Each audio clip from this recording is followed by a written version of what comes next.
Let us see the next LOS. Okay, the next LOS, it is saying us to explain the theories. So they are asking us to explain the theories of the term structure of the interest rate. Please note that this yield curve that we are drawing, because this is with time. Okay, so this is the rate versus time, and you are getting this kind of structure. So time is also called as term. Okay, and this is the structure. So we are trying to understand what is the structure of the yield curve with respect to the time. So this is also known as term structure. So term structure of the interest rate. So here they are saying that what are the theories that are there with regards to this term structure of the interest rate, and then you have to understand the implication of each of the theories for the different shape of the yield curve. Okay, so first let me give you the implication.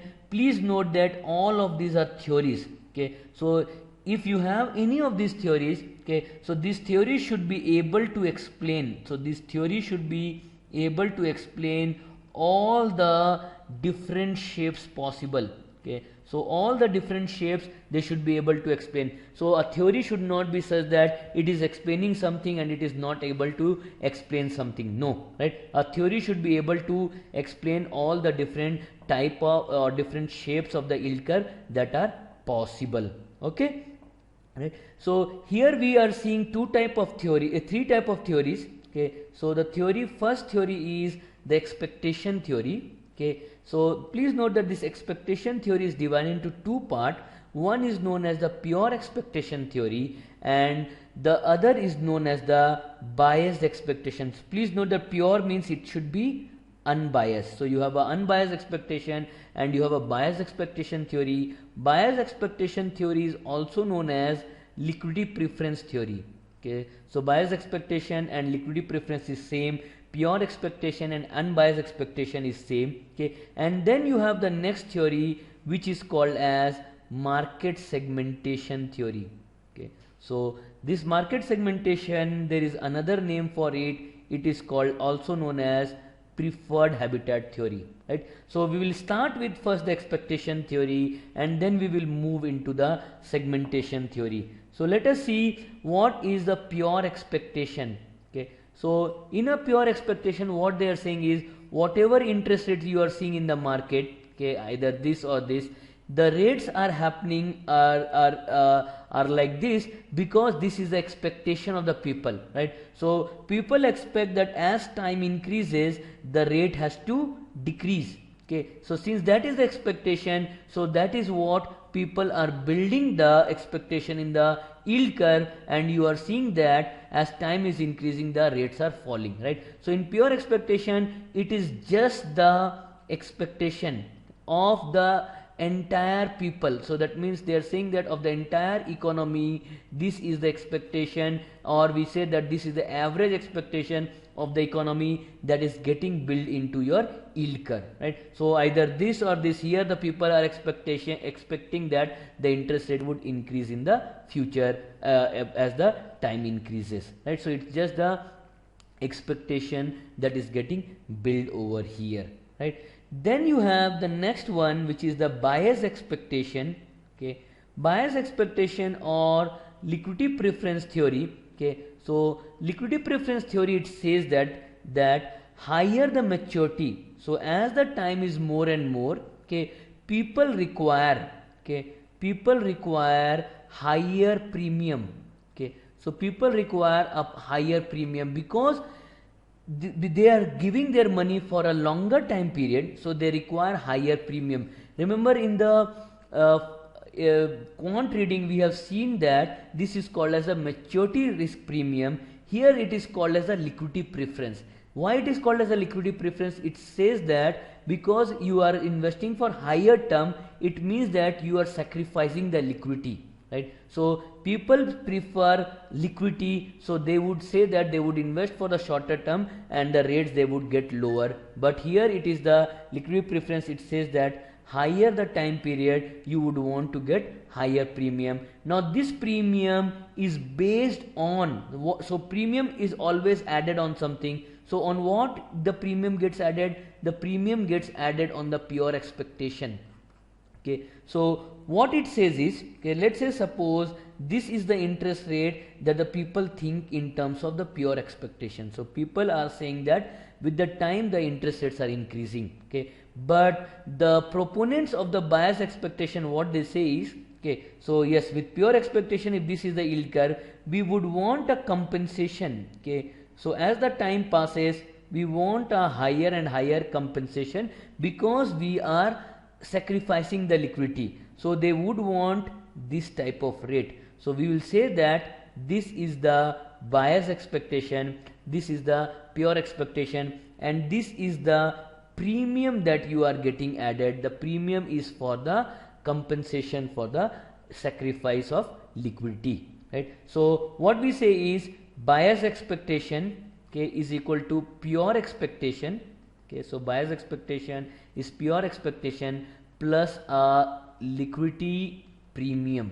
Okay, so not exactly liquidity, but we have seen earlier that it is known as the maturity premium, right? So the premium is for the maturity, right? Now if you are adding the, please note that this premium will increase when time increases. So premium increases as the time increases, right? Now note that I had said that all these theories should be able to explain any shape of yield curve. So if that is the case for liquidity preference, then can you explain this type of shape, right? Is this type of shape explanation is possible or not? It so happens that it is possible. Think about, let's say this is our yield curve, okay, as per the pure expectation. So please note that this is the yield curve as per pure expectation. Okay, so what we are saying is, can downward sloping yield curve is possible? Is downward sloping yield curve possible when as per the bias expectation? Yes, it is possible. So let's say if this is your pure expectation, okay, so what we have said is, like, we should add a liquidity premium and this should increase as the time passes. So what happens is, you are keep on adding the liquidity premium or the maturity premium. So after adding the premium, so this is the curve as per the bias expectation, right? So this is your new curve, this was your old curve. So yes, this type of shape is also possible, right? Now let us see the third theory, which is the market segmentation theory. Okay, so the market segmentation theory says that people, there are some institutions, some investors who are only interested in investing in short term. There are some investors who are interested in investing in long term. Some are interested in investing in medium term. So what has happened is, there is a segment of the market. So market is segmented across short term investors, across middle term investor, across long term investor. So what we are seeing over here is, then there are some people who are only willing to supply money in the short term. Okay, so we have seen that people are willing to supply money in the short term. Then there are some people who are willing to only demand money in the short term. So this time is short term. They would want to supply and they want to demand the money only for the short term. And then whatever the equilibrium rate, so we'll say that for this time period, this is the equilibrium interest rate, right? So in the market segmentation theory, what they say is that the interest rate is decided from the supply and demand. So from the supply and demand of money, right? So depending on how the supply is, okay, if the supply is more, you will have lower interest rate. If the supply is lesser, you will have higher interest rate. Okay, so this is in the short run. Okay, what about the middle term? Middle term, again, this demand and this supply will determine. Long term, again, demand and supply, it will determine. So what happens is, you can use this equilibrium rates and across the different time periods, and you can construct the interest rate curve, right? So what we will see is, like, we'll plot those points which are the equilibrium interest point, right? So this is why it is called a segmentation, because you have segmented the market across different set of investor, right? So this is your market segmentation. So what we say is, this is a profile of supply and demand of those investors who are in the long term. right? So long term investors, so we say that the long term investor, this is the preferred habitat. Okay, so they prefer the long term, so the habitat is in the long term, right? Think about a frog. Okay, a frog's habitat is pond, lake, or like muddy area, right? So you would know, like frog would want to stay there only, right? So similarly, like you have an investor, okay, who is interested in the long term, he would prefer this habitat. Okay, he can move to some other place, but you have to supplement him with higher return, right? So we say that this is the preferred habitat for the short middle term, for the short term investor. So here what happens is the interest rate is determined from the demand and supply of the money, right? So please note that again, using market segmentation, you can create a downward sloping yield curve. How you can say that this is the supply, this is the demand, so this is a demand supply, so you can create demand supply, right? So different demand supply, you can create different interest rates over here, right? Okay, right? So these are the three theories that we have: pure expectation theory, liquidity preference theory, market segmentation theory. Okay, please note that in case of a pure with liquidity preference, you will add on the pure expectation, you will add a liquidity premium, and market segmentation, it would be with respect to the demand and supply. The implication of these theories is all type of yield curve are possible from the theories. Please note that people have understanding that how you can get a downward sloping curve using the liquidity preference theory, and that is a favorite question in the examination. Make sure that you go through that, right?